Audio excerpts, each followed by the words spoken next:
What's up, guys? Back with another video today, and I just want to thank you guys for all the love and support. And today we're talking about Joel Embiid, who I believe might be the most underrated superstar in basketball. Now you might be saying, Emster, why is that though? Because we all rank him highly. Sure. However, right now I'm starting to feel like Joel Embiid is going to become the bigger, better version of Patrick Ewing. A guy who's an all-time great, but he's just in an era with other all-time greats where his greatness gets lost in the shuffle. For example, Patrick Ewing had Michael Jordan, David Robinson, Hakeem Olajuwon, Shaquille O'Neal, just to say those names alone. Now, Embiid is stuck in an era of Giannis, Steph, even LeBron, KD, and Luka and Jokic. And he's looking like the odd man out compared to everybody else when we talk about this greatness. Even though this season, Joel Embiid is averaging career highs across the board. 34 points on 54, 35, and 87% is incredible. Those are all-time great numbers. But he just gets lost in the shuffle. And despite the 76ers being on a winning streak as of late, 4 games at least at the recording of this video, and currently the 3rd seed in the East, Embiid is just getting lost in the fold. And now I think it's time we really had to sit and acknowledge his greatness. And guys, I just wanted you to know, I think I'm going to take a little mini break, just an extra day or two off. The next video should be coming out around Wednesday, maybe Thursday. I just need a little bit of a breather. So as always, guys, leave a like, comment, subscribe, and let's look into why Joel Embiid is the most underrated superstar in basketball. So the first aspect I really wanted to look at here was Joel Embiid as a playmaker. So what you see here is he gets Drew Holiday to come over, and due to PJ Tucker cutting, now he had the attention of Bobby Portis, and he gets almost the fake pass off as he sees the wide open Daniel House Jr. right there off of Drew's miscommunication. Obviously, I think Joel has been an underrated playmaker just because of how they play basketball there in Philadelphia. So what you see here is a nice little fake out for Brook Lopez. And as he has the open man for 3, what he does instead is actually an incredible move. He gets Giannis, Grayson Allen, and Brook to all divert their attention as he gets the easy dump down to Shake Milton for a dunk. And again, how well Embiid is as a playmaker in the post is actually incredible to watch. As he hits the open man here for the 3, we can just see how much his post presence really forces people to respect his game and the game of his peers. And obviously, guys, I think the numbers are going to reflect this when we look at a little bit more of the advanced stats. Now, I know, he only averages 4 assists per game, but I would argue that Embiid, what he does for his teammates is honestly something that you can't even look at the numbers to quite look at. But B-Ball Index tries their best to help see just how impactful he is. So, for example, his box creation, which you guys know I love to talk about, is just how many open shots he generates for his teammates. And Embiid gets 10.3, which is a 97th percentile in the league. And we obviously know a lot of this comes from post touches, but my thing is why would it matter where the generated help comes from? If Embiid is helping as a playmaker and keeping this offense afloat when guys like Harden and Maxey have missed a good amount of time, along with even Embiid himself at moments, I mean, if it works, why get upset with it? I've never understood that critique of him as a playmaker. I think Embiid is a good enough playmaker. Obviously, he should not be your best playmaker if you're trying to win the championship, but he could be your second best playmaker on a championship team.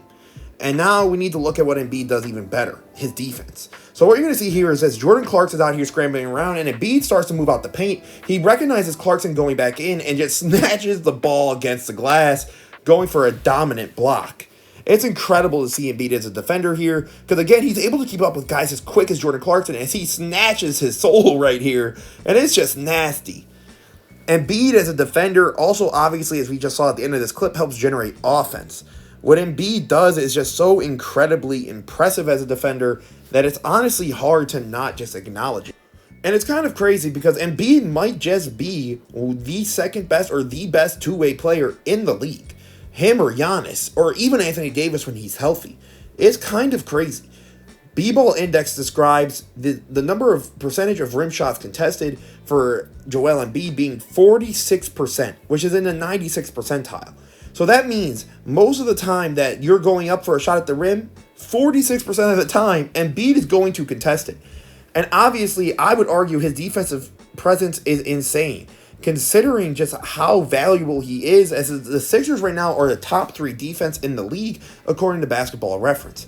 And obviously, Joel Embiid is the biggest reason for this, as Maxey and Harden aren't exactly the best defenders in the world, and PJ Tucker's age looked like he finally caught up with him. Now, obviously, guys, we have to talk Embiid as a scorer. So let's just look at this first possession right here against Valanciunas. He almost fakes the screen, dribble handoff to Harden, and just cuts the corner against Valanciunas and just gets a strong finish here at the rim. An incredible lay-in. And now in this next clip, we're going to see the use of Embiid as a screener for someone like Harden. And as he gets that defensive attention from Herb Jones, he gets the ball automatically out to against Valanciunas for Embiid. And Embiid, as he hits that little stutter step, gets a beautiful mid-range jump shot. Embiid is just an incredible scorer to watch. So what he's going to do here is stop his momentum, give the ball back out to Harden, who's coming up the key. And now after their screen, Harden just gets a beautiful bounce pass between the two. And Embiid just goes for an extremely strong finish at the rim. Embiid is an incredible scorer, and honestly, it's insane to see that he is averaging 34 on 54% from the field. That just seems inhuman. It just doesn't even seem like it's possible. And 35% from 3-on-3 threes a game is just insane to look at. Embiid is a scorer you have to respect at every single level. So now, guys, we need to discuss why do I think Joel Embiid is the most underrated superstar in the league. Well, I think it's in part because of some of the conversations people have about Embiid in spite of what he actually shows us. So, for example, I've heard Jason Tatum and AD, more so with AD when he's healthy, are better than Embiid. But here's my one thing with both of those arguments. Well, with AD, his health has obviously just become to a point of where he just can't stay healthy long enough. So at what point do we just acknowledge that's who AD is? So Embiid just has to be better at that point. Because even when Embiid gets hurt, he'll play through a series and still look as if he's a half-decent player. AD obviously tries to, but I mean, it's limiting. There's only so much you can do. And with the Tatum argument, my bigger thing is, as a two-way player, Embiid's a better two-way player than Tatum. You could argue Tatum's a better playmaker, but at that point, I would just say that neither of them should be a first option on a championship team, and that they're a similar level of playmaker. And scoring-wise, I'm going to take Embiid over Tatum. While Tatum might be a better three-point shooter, Embiid's better inside the three-point line just in general. In the post, who would you rather have? Embiid. In the paint, who would you rather have? Embiid. And in the mid-range, honestly, I would also still take Embiid. So if as a three-level scorer, Embiid is better, how is Tatum in this conversation with him? And I think it's in part due to Embiid's lack of playoff success, which is obviously in part because of the team.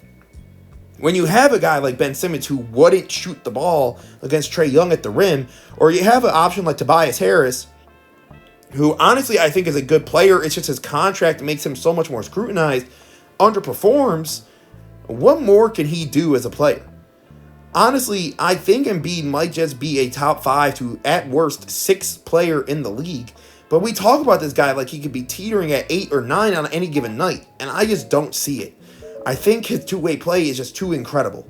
And as always, guys, this was Emster Knows Hoops. Leave a like, subscribe, and comment. And that is why Joel Embiid is the most underrated superstar in the NBA today. Thank you all. Have a good one, and peace out.